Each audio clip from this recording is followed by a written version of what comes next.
We all feel scared about communism moving into our country. We can see it, we can smell it. This is what happens when we don't get out a vote and the wrong candidates take over our country. But there is hope. This year we can make a difference. Today, at the Mom View, we have Shiv Van Fleet, a survivor of communism, and Catherine Engelbrecht, founder of Truth the Vote. Join us on the Mom View as we discuss how to make a difference. Stay tuned.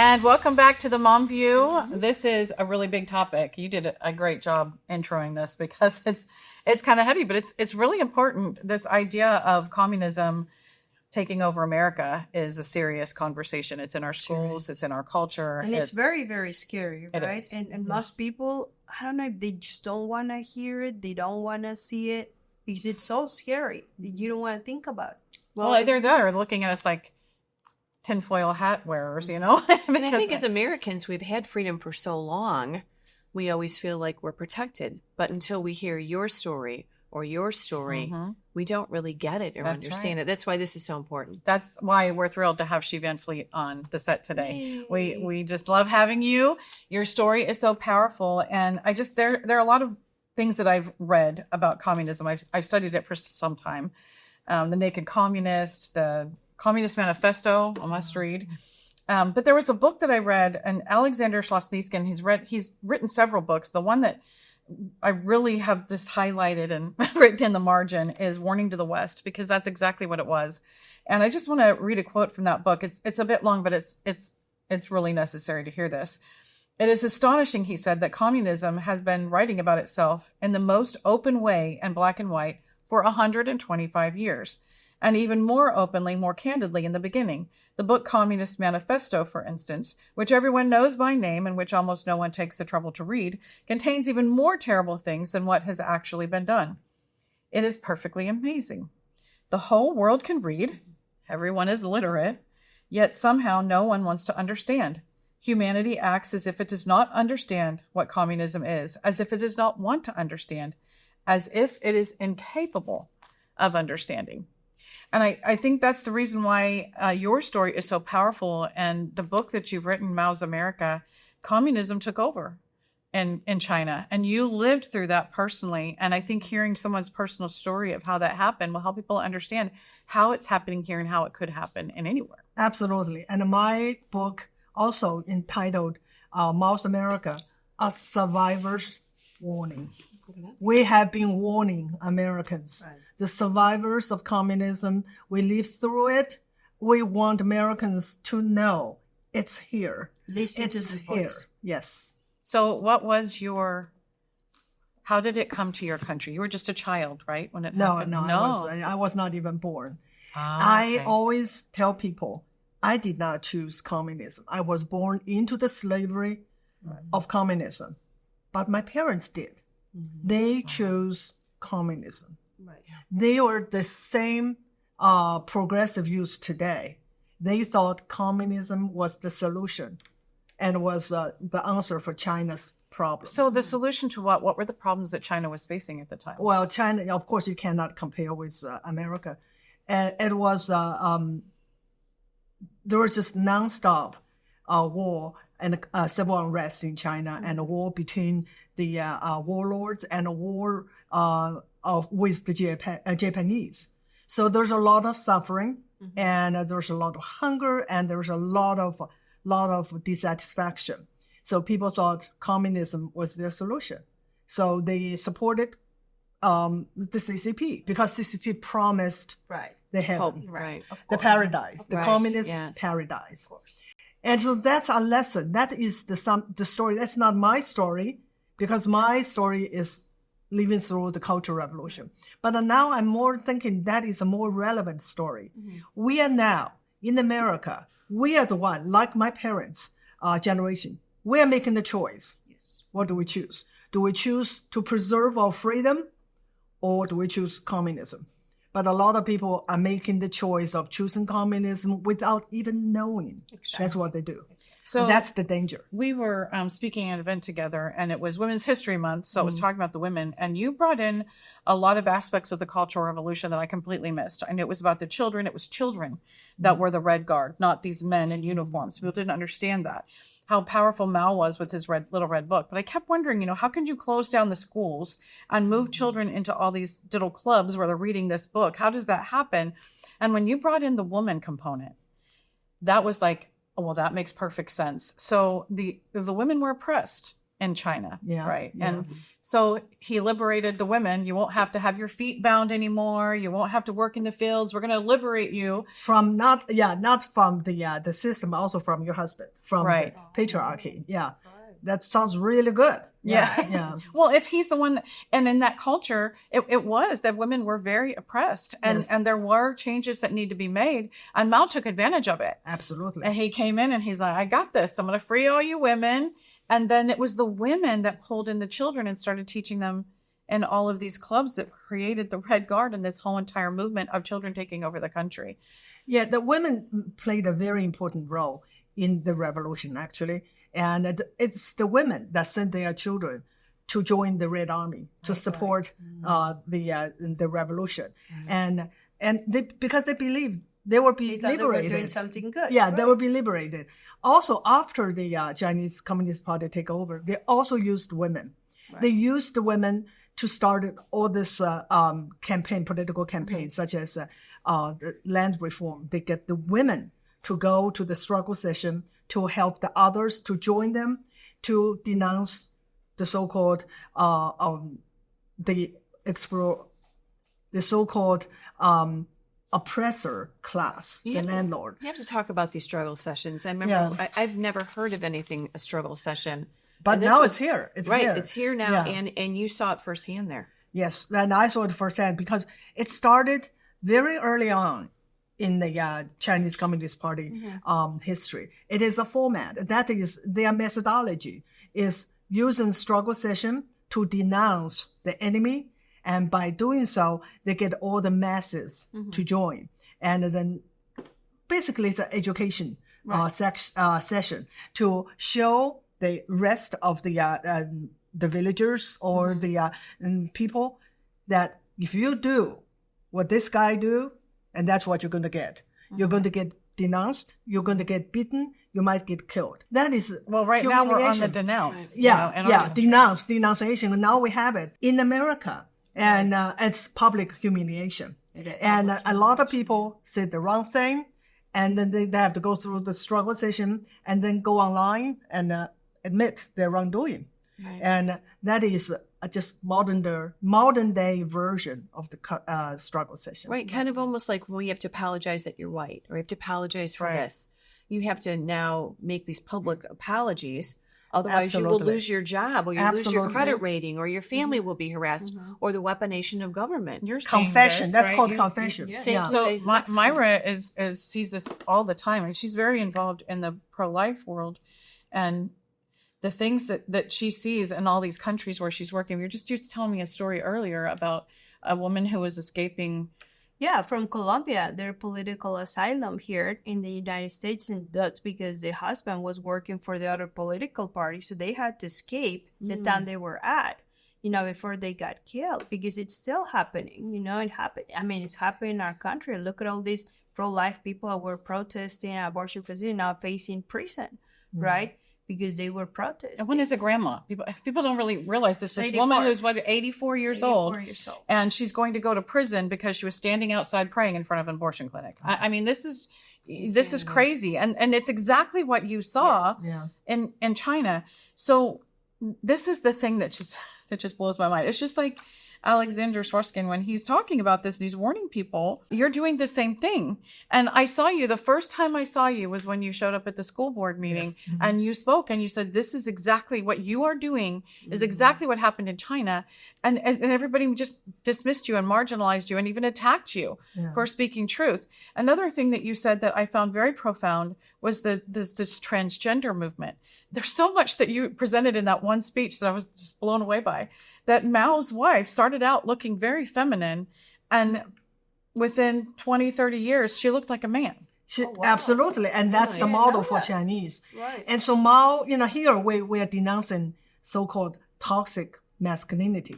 In China, it was the femininity that need to be denounced. Why? To Mao, it was not revolutionary. It's weak. It's bourgeois. So we want all women to be as strong a revolutionary as men. So femininity was denounced. You can see the transformation of Madame Mao, Mao's wife. She used to be a movie star. Right. Very pretty. And then you can get the picture throughout the years. In the end, she looked like absolutely a man. And that's the model. So we all should look like that. And that's the Cultural Revolution. So that could be some of the influence we're seeing on the extreme feminists here in America. Well, and they've bought into this idea that they need to be men. Right. That's the biggest lie about feminism. And Because that's looking something else that feminine you is talked weak. about. Yes. You also talked about the fact that, and it was totally true. It's like, things, but until somebody puts a name to it, it doesn't totally click. But that the feminist movement was a Marxist movement. And it is absolutely. And also today, and I was just thinking about this, the Disney movie, Mulan. Right. Yeah, that is the first time that Disney made a movie out of a Chinese story. Right. And with so many rich literature in China, they pick Mulan. And what's the story of Mulan? About The girl who becomes a man. Exactly. Exactly. And that was in the 90s. Wow, look at how you just put all these little Little dots things, together. yeah. And you just wonder, did they really have this set strategically planned out? Well, yes, they They did. did. They really absolutely did. did. They did. So when you go around and you're speaking to people now, you've been on the TV a lot talking about your book, which is exceptional, and we definitely talk about that. Is the reception changing, or are they still rolling their eyes or ignoring you? Absolutely. In the very beginning, when I started to call what's going on in America communism, many of my close friends, including my husband, said, probably don't use that word. Right. Because people think about communism, people think about the Soviet Union, Right. and people think it's defeated, it's Cold War. And but I said, it is communism. That's It exactly is. what I Yes. experienced. But now you heard people using that word, Communism. C word, more and more. It is communism. And there's no softening it. It is communism. It is communism infiltration that you see in every institution of America. Well, and they've been doing it for a long time. I Long mean, time. we are sitting here going, oh my gosh, the light switch went on. What happened? All these things are happening all of a sudden. I've been telling people for a long time, it's like the Lord of the Rings, the orcs, they've always been there. They're underground doing their horrible darkness stuff. right. And then the earth splits open and here they are. So it's not like it hasn't been here. This has been incrementally encroaching on our society for But decades. there is a difference now. Now they reach the critical mass. Yeah. It's throughout those decades. And now there's so many people adapt that worldview. That is Marxist worldview. Right. They look at things that different. That's why they go along with all this woke ideology, because their worldview has Right. subtly Because it's getting Right. into Little our been schools, changed. and then to be Yes. teach to our children at a very young age. I'm wondering, when you go out and speak, do they cancel you? Do they come and protest? Like, for example, I go and speak on pro-life issues, and I get a lot of the pro-choice people protesting outside of my conferences. Do they do the same when you're... So far, I have been invited by conservative groups, but I was invited once by a Christian university in Washington State. And the student are supposedly, the student government, they're supposed to evaluate the speaker, and then they will vote whether they allow this. They voted no. Why? They checked my Twitter feed. They said she said a lot of hurtful. She had a lot of hurtful comments. I don't have hurtful comment. My comment is truth. Right. Yeah, the truth might hurt. that The truth is hurtful. hurts. That's what they say is Truth is very painful right Yeah, now. it's painful. I did say this to she when I saw her. I said, this woman speaks so pointed.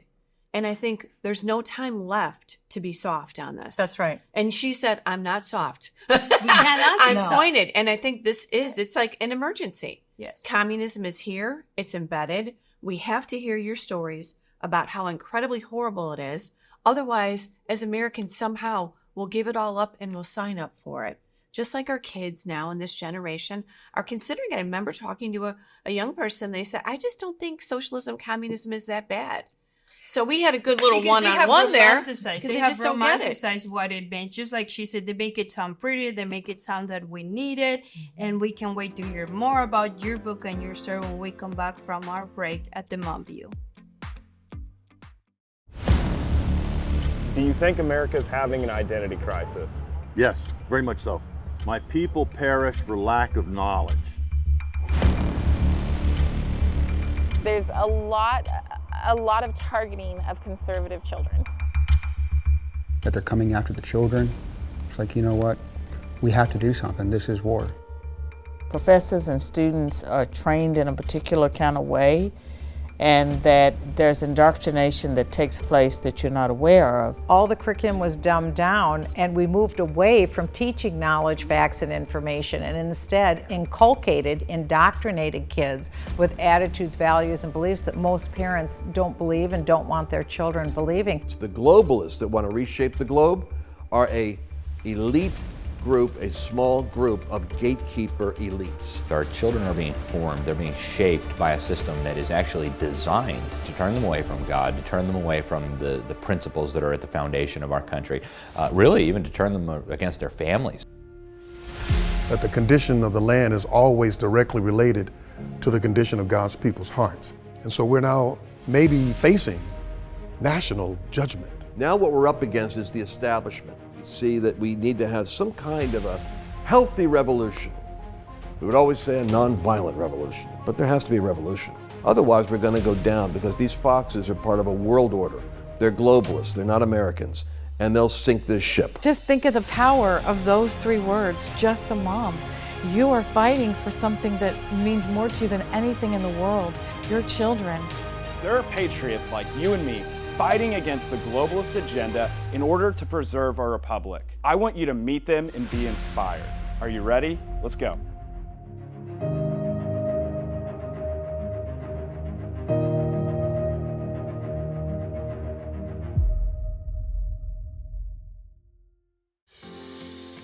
And we are back at the Mom View and ready to hear more about Mao's America, a survivor's warning. Okay, let's take it on. What do you see? Don't go soft. Let's go. That's right. Yeah, I think it is important for people to understand that what's going on here is communism, but it's a very special brand of communism. Right. It's Mao-ism. And what is Mao-ism really? It is a really adapted version of Marxism. Right. And Mao, first of all, Mao weaponized political identity. Mm-hmm. And in China, there's no such thing as class. Right. Yeah, it's not like in Europe. There's such a thing like there's a class, and then there's fixed class. And in China, it's just the people. Yeah, they're rich people, but they are not a special class that always like that. You can be rich and you can lose fortune and become poor. So class was a foreign, alien concept, but Mao has to make it work. Right. So he brought it in to China, and then he used that to divide the entire country into two classes. Right. One is black class, another is red class. I think you can kind of figure it out. Right. Black class are the people who have property, who have land. And your family was privileged, right? My grandparents have land, so automatically, my grandmother was classified as black class. Okay, that's not it. That become your identity. That is somehow written in your DNA, and you pass down to your children and your children's children. Kind of like here, right? Exactly. If you're born white, what does that mean? You're oppressor. You're the oppressor, and then you pass that down. Just forever. Because you're white. Just because you're white. You're white, you're privileged, and that's it. Yeah, he weaponized. Why he want to do that? Division. Exactly. That's how you divide a country. And then you set them against each other. Exactly. And then you control them. Right. So that's what it makes it look so romantic, and all these students that feel oppressed right now, they're like, well, yes, we need to do that too. You know? And here, people wonder why everyone want to be oppressed. When you are oppressed, you become what? You have power. That's what's in China too. So the red class were those who were in the government in charge. No, they're in charge. Red class Yeah. is in charge. The black class are the oppressed. Yeah, the enemy. And the The enemy. enemy was the black. That's how they divide. But that's the title of it's a label that somehow can control a person's destiny. Once you become classified as black, you become secondary class. You become second class citizen. Right. You could not get good jobs. Your children could not go to college. So that's how they control. You become the working class. Yes, not only that, because after a while, there's no class because all the so-called oppressors' class property was confiscated and redistributed. Right. Right. So if you were in the black class and you had property, you didn't have property anymore. But they have to make that work because that was so powerful, the concept of division and political Didn't they give if my understanding, they took the property from those who were wealthy and gave it to those who were poor and divided it out. Yeah. But then they took it from everybody. Later, yes. Yeah. That is another story. The peasants supported the communism and helped them to get into power, and they got the land because they got the land from the landlord. And That's what what happened? they do. Right. That's what they do historically, right? Yeah. You think that's the happy ending, right? They got the land. Right, exactly. Only 4 years later, everything was taken back because the government told them, you don't need land for each household.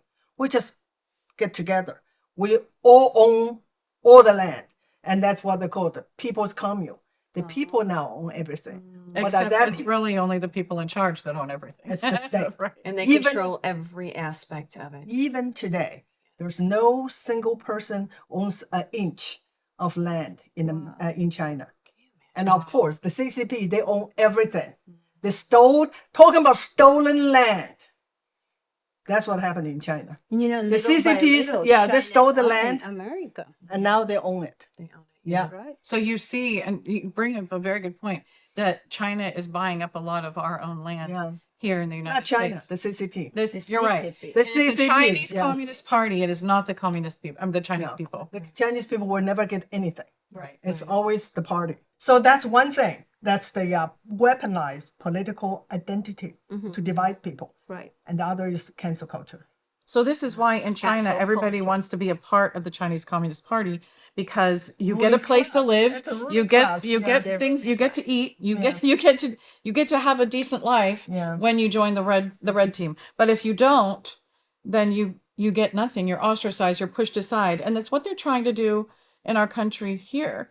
Is putting all the people that I'm just going to call them the oppressors, the communists who are and running the communist commune in Washington, D.C., they are trying to marginalize all those of us who disagree, make us the bad people. That's right. Push us in a corner. You're the bad people. Yeah. So what else? Excuse me. What else are you seeing in the United States that reflects Mao? Cancel culture. Yeah. They have to. Okay. Communism is a religion. Right. And if you want to be the only religion of the land, what you do? You have to destroy people's faith, right? You have to destroy the past. You have to rewrite history. You have to destroy the tradition. And that's what happened during the Cultural Revolution. And so everything that played out here, I've seen. You have seen it. I remember you saying that you saw cancel culture when you came to America here, in the late 80s or early 90s, I can't remember. And that was your first cue that it was coming to America. Do I remember that correctly? When you saw cancel culture affecting you? Political correctness. Political correctness. Correctness. And it's kind of like a benign, Right. just use a better word, kinder word. Yeah. And so it doesn't hurt. We just do it.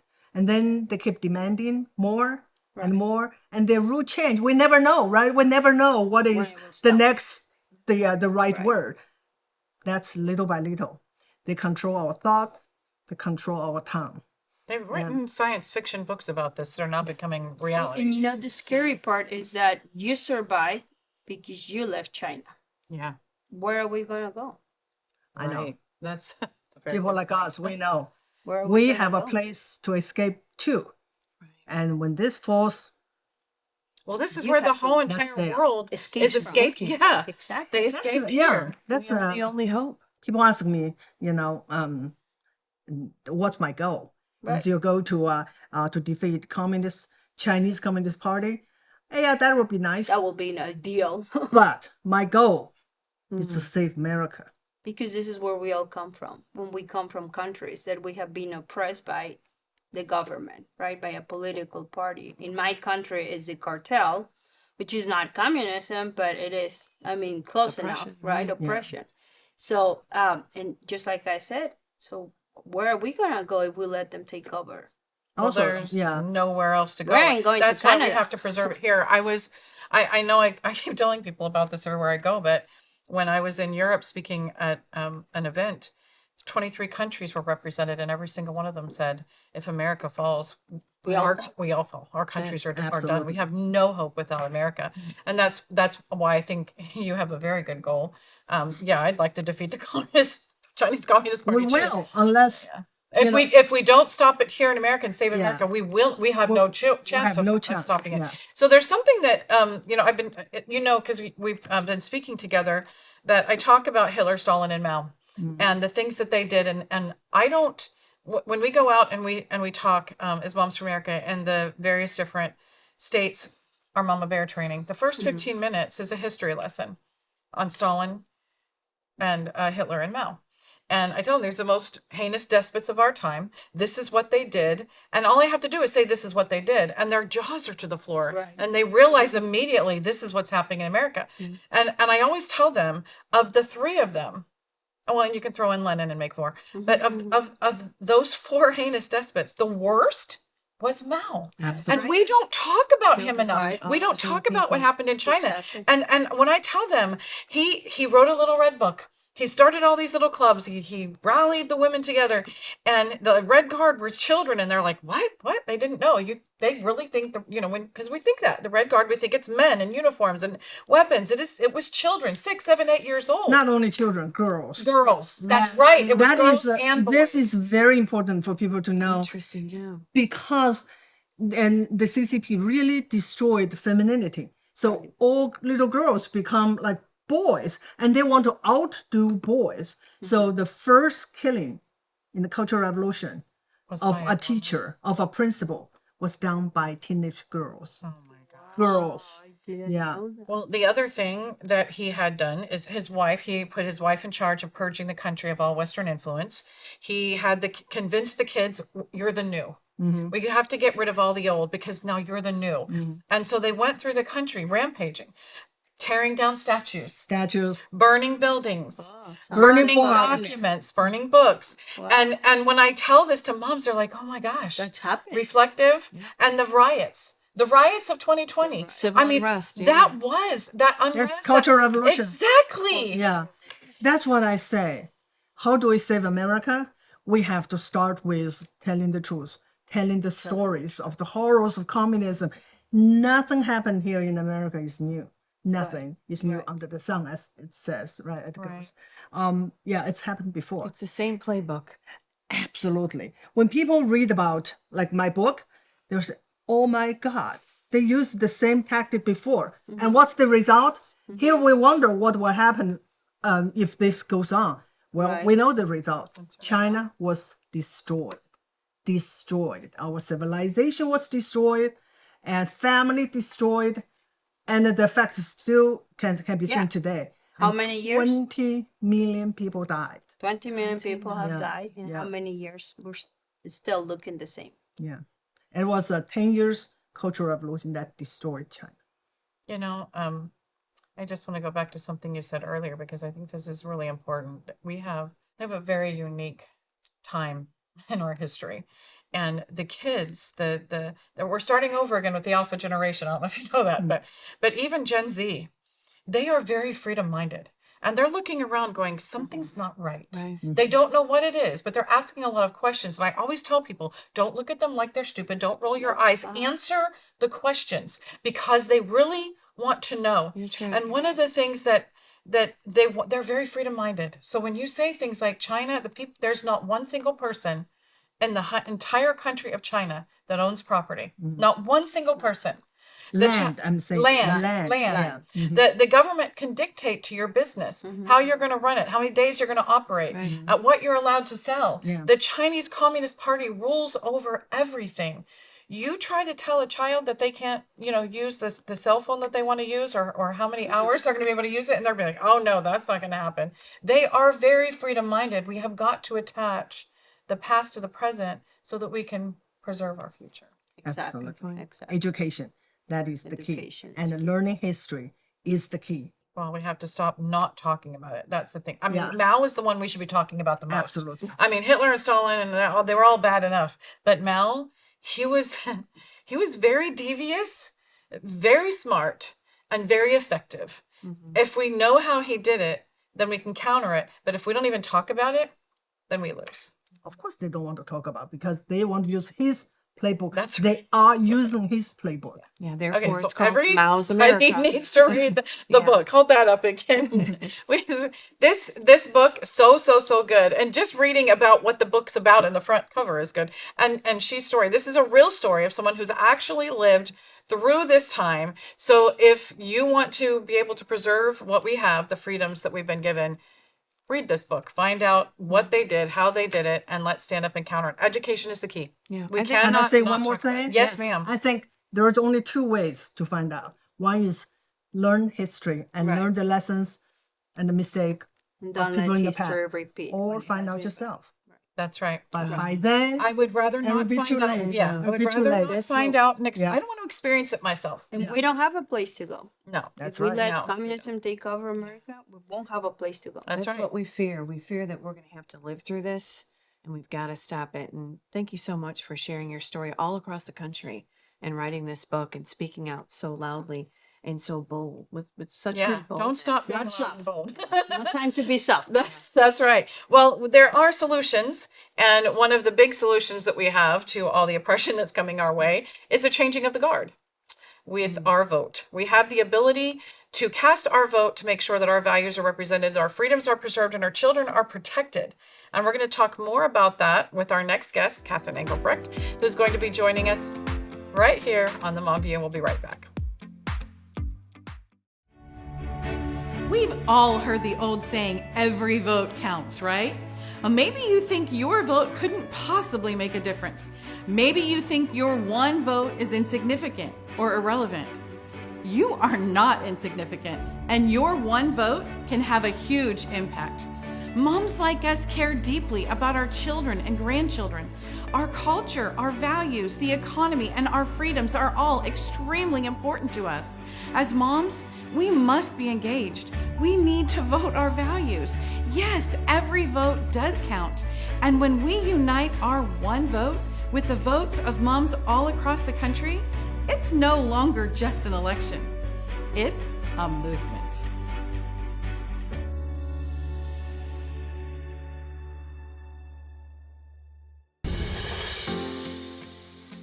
So we always love it when we have some solutions to the problems. And after the last couple of segments, it was very clear that we have problems. Communism is not just coming to America, it is here. So if we're concerned about where our nation is going, there is one very powerful way that we can change that, and that is through our vote. It is time to change the guard and make sure that we remove the communists and those who are supportive of the communist idea or sympathize with them, and bring in people who understand what the Constitution is and why our American values need to be preserved. And that is why we are very excited to have our next guest with us, Catherine Engelbrecht from True the Vote. She is actually the founder of True the Vote. And I love the stories. We were talking off camera about how it started, and it was all an accident. So I guess that would be the best place to start. What is From the beginning? The accident? The accident was I came as many of you did, just up through the Tea Party, and I identified with the feeling of, you don't know quite where to fit in, but you got to do something. And so from the moments of, going out and buying poster board and glitter paint and, holding up the sign that says cut the pork and feeling scathingly brilliant, right? We all remember that. But from there, it's like, okay, what can we do to make a lasting difference? Okay, there was a need for volunteers to go work at the polls. There just weren't enough volunteers. And so a small group of us went. And when we worked, although most of us had brilliant, fabulous experiences that make you proud to be a part of the process, there were enough people who came back when we compared notes after Election Day and said, let me tell you about what I saw. People who came in with more than one, this is before Texas had photo voter identification. And so people would have more than one ID card and present the first one and then be told, oh, that card's already voted. And then they would pull another one out. And when it happens in the blink of an eye. And that's just one example, but there were many such examples. And we realized if this is what goes on when people are watching, what happens when we've just been checked out? Like I've voted at the same little, white steepled Baptist church my entire life. I didn't know who, or the ladies work at the church or that from the government? I have no idea how our elections work. Why don't we take a closer look? And so we wasn't not an organization. It was just an effort. And we came together and we said, okay, how can some of the problems we saw centered around problems in the poll books, names that either were duplicated in the books, or people would come in to vote and sign their name and someone had already signed for them, or deceased. Right. So and there are many problems with our voter registries, but we turned over the information that we had identified to the county, and this is really where the story of True the Vote begins, because we turned over the information to the county. The county called a press conference, which we weren't expecting, but it was a big deal. We had found that in fact there was a group that had targeted Harris County and was exploiting intentionally and this voting is Texas. We want to clarify. Harris County, Texas. Texas. Houston. Houston, second largest voting bloc in the country at the time. And so it was a big deal. It was also a big deal, we didn't know this, but Harris County was under a consent decree. They had signed to settle a lawsuit with the Texas Democrat Party that prevented them from questioning any incoming voter registrations on the basis of residency. I'm sorry, could you just repeat that again? Sure. Consent decrees are a well-hidden, dirty little secret that exists all over the country with states and counties and even some departments where you settle a lawsuit, and in order to settle it, outside terms are established that make you behave in different ways. And so if you're just reading in this example, if you're just reading the election code, you would never know that Harris County wasn't following the election code. But if you knew that there had been a lawsuit, and you knew what had happened in that lawsuit, and that the settlement was this consent decree that affirmed that the county would not question incoming voter registration applications. Wow. But this is time to even follow all of that. Well, we've tried, and it's wild. It's a very, very difficult undertaking. But what happened when we presented the evidence was it was their release, because they now had a third party that had brought information to them, and that got them out of underneath the consent decree so they could look at this data with fresh eyes. That's why they called the press conference and made a big deal out of it. Of course, we had no idea what we were walking into. Right. And so after the press conference, 3 days later, all of Harris County's election equipment, which was stored in a single warehouse, was burnt to the ground. It was 10,000 machines, $30 million worth of collateral equipment. And I was loosely linked by the New York Times to an arson. What? Right. That was my initial foray into this odyssey that's gone on for 15 years. But after that, this has just been like totally new. I mean, we're talking, this is like all within like 1 year time period. Oh, absolutely. And you're just kind of all new and raw and figuring all this out. And next thing you know, you're being charged with arson? Oh, it wasn't charged, thankfully. It was just, the beginnings of fake news, right? Oh, but right. They want to label you and cause. But that's exactly right. Let the discreditation begin, right? Let the slander begin. Let the cancer culture begin. And here's why I think it happened, because what was happening in Harris County, in a little hole in the wall area where we all met, was pretty spectacular. People were coming from all walks, some having political backgrounds, some not, but all concerned, all willing to help. And we were growing fast. And it got attention. And it got good attention and bad attention. Sure. So after that, the next thing that happened was a series of investigations or audits in the next 18 months that followed, from 2010 through latter part of 2012, I guess, into 2013. I was audited or investigated 23 different times by 5 different government agencies. And you personally, or True the Vote? Both. Wow. It seemed to be tied around our now filing of paperwork to establish our nonprofit status with True the Vote. And it was like when that was filed, the dog whistle sounded. We have to kneecap this group hard. Yeah.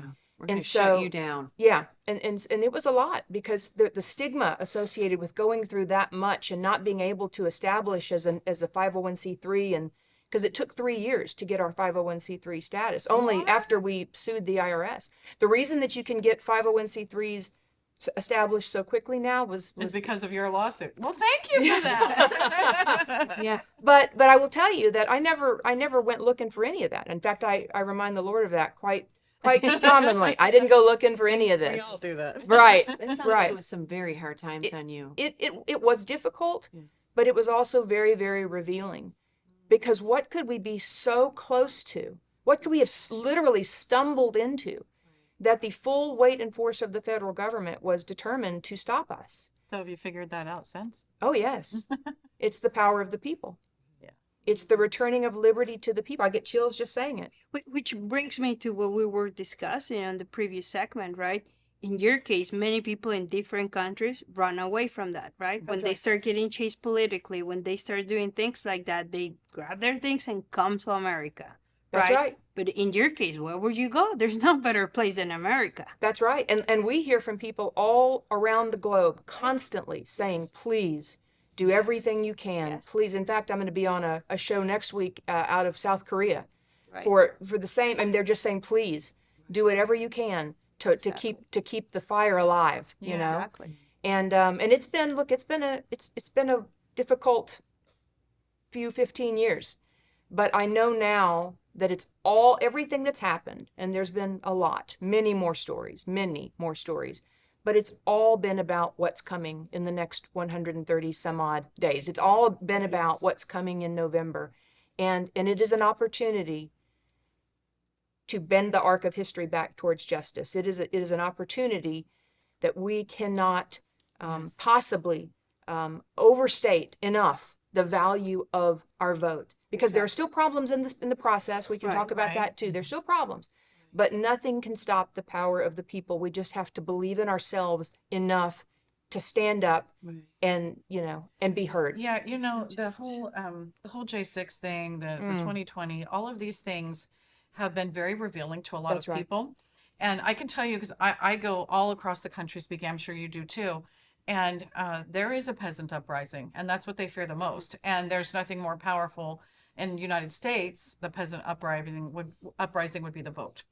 And I can tell you that all last year, as I was meeting with mainly political donors, I kept telling them, there's one person who's going to be able to turn this around. And there's we the people, that there's just one person who can rally the American people to go out and fight this.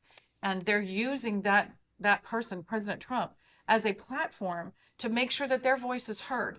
But they're not just doing it on the presidential level. They're doing it from the school board to the city councils everywhere, because they're realizing now that everything is local. You don't get on a plane and fly to Washington, D.C. to vote for anything. You do it in your own backyard, and they're getting involved. And everything, I'm telling you, Catherine, everything is like pivotally centered on this vote. That's right. They realize we that whole J6 thing, of course, was all a setup.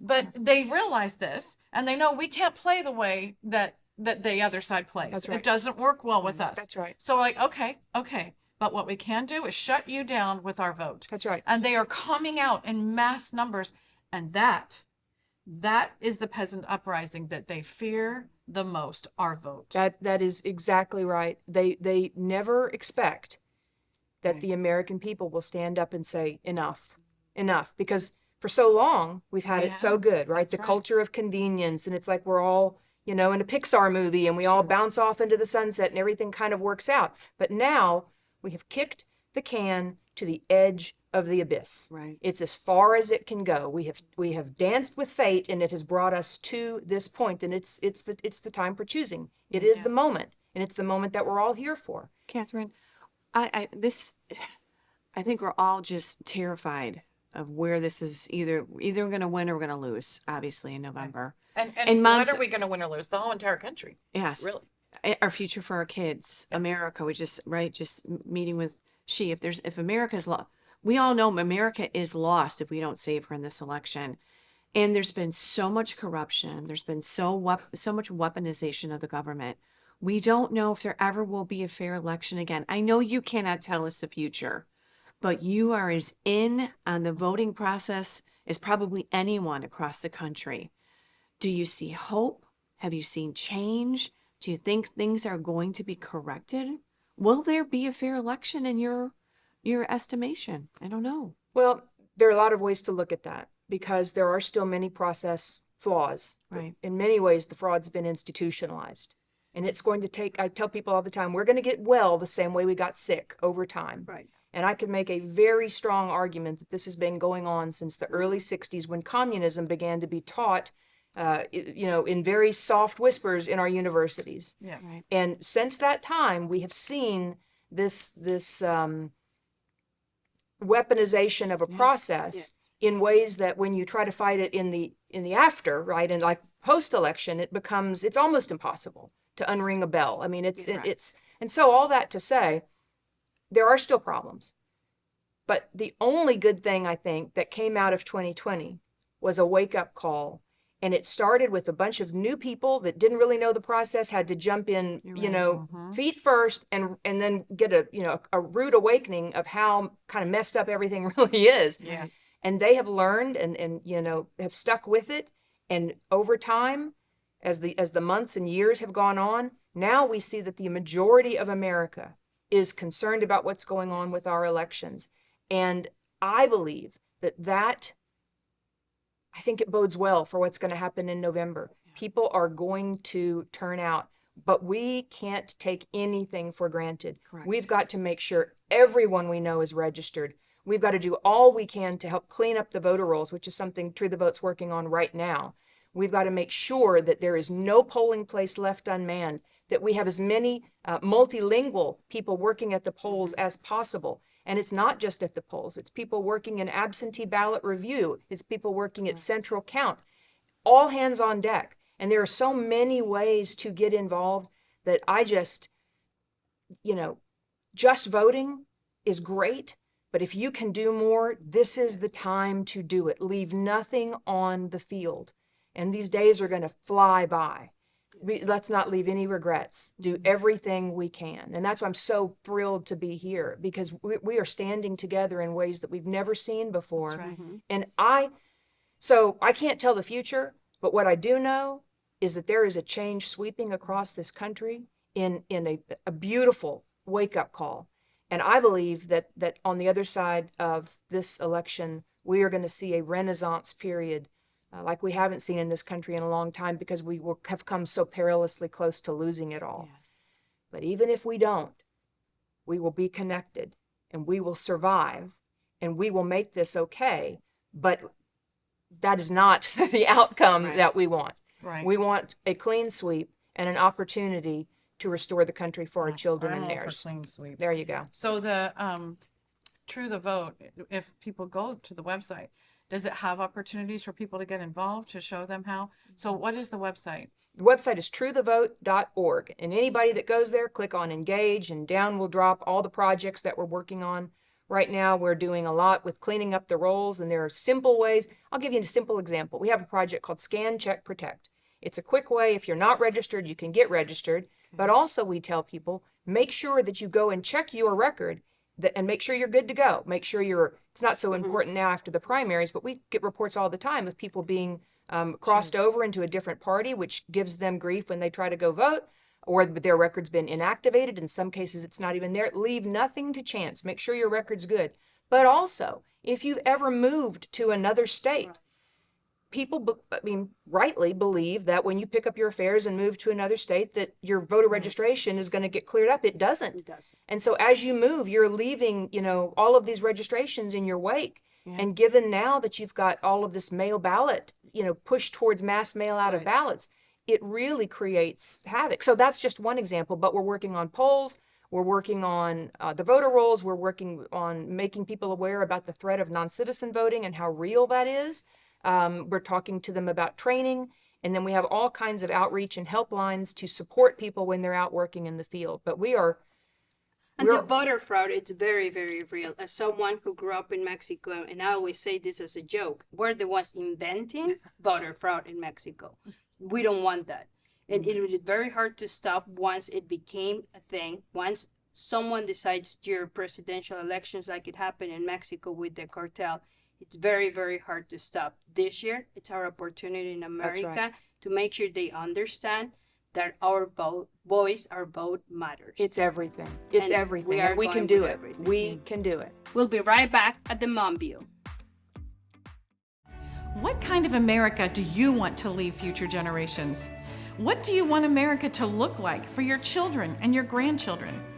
Our nation is at a crossroads, and it will be us, the mothers of America, who will determine the future of our country. What we teach and nurture in the hearts of our children and how we vote will make all the difference. If you love God, respect life, honor family, and cherish freedom, then use your voice and be heard. We teach these values in our home. Let's secure them with our vote.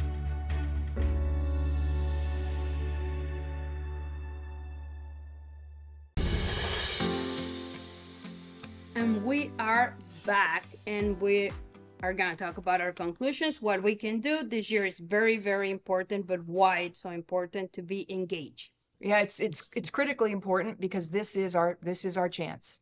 This is our chance to be heard in a representative republic.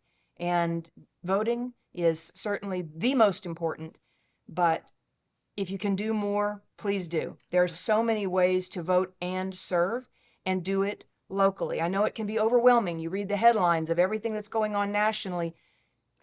Take it to your own backyard. Make sure that your polling places are covered. It's kind of like tithing. If we all do a little bit, it's going to be just fine. Yeah. And what would you? Yeah, I would say that there is a saying that we can vote our way into socialism and communism, and you have to shoot your way out. I said, probably not, because they're going to disarm all of us. So this is so important. This election really determines the future of our republic. Yes, it does. Debbie? Mine is just, a lot of times we forget that our college kids need to be voting. They're away at school. We need to be talking to our neighbors. I talked to a couple neighbors recently, and they said, Deb, I'm voting for Trump this year. Not that he's the savior, not that he's Jesus, but that I can see this cultural change. People are saying, I do not feel safe, and I want to change. So discuss it with your neighbors, with your friends. Let's talk this through with our family members so they get out and they vote. Yeah. So mine would be make sure that you actually are registered to vote. And what does that mean? I mean, I run the polls in Nebraska for 8 years. I was the judge at the polling station. And in 2020, I had these moms who came in, their address had changed. They got married and their name had changed. And I mean, we voted them provisionally, but basically the vote doesn't count. That's right. You have to do your due diligence to make sure you are registered to vote. There was one woman who just came off the street, and she came in to vote, and she said, I saw the sign. I'm an American. I came to vote. I should be able to vote. I'm like, it doesn't work that way. You have to register. So we need to help moms as much as we can, especially moms, because they are they're the winning ticket to winning this vote. Exactly. This year actually will be changed with just Latinos voting, moms voting, and faith people voting. We can get this. We can do this. And don't forget to visit for more shows at themomview.com. We'll be here next week with more helpful information to bring to our moms and to understand the power of the mom vote.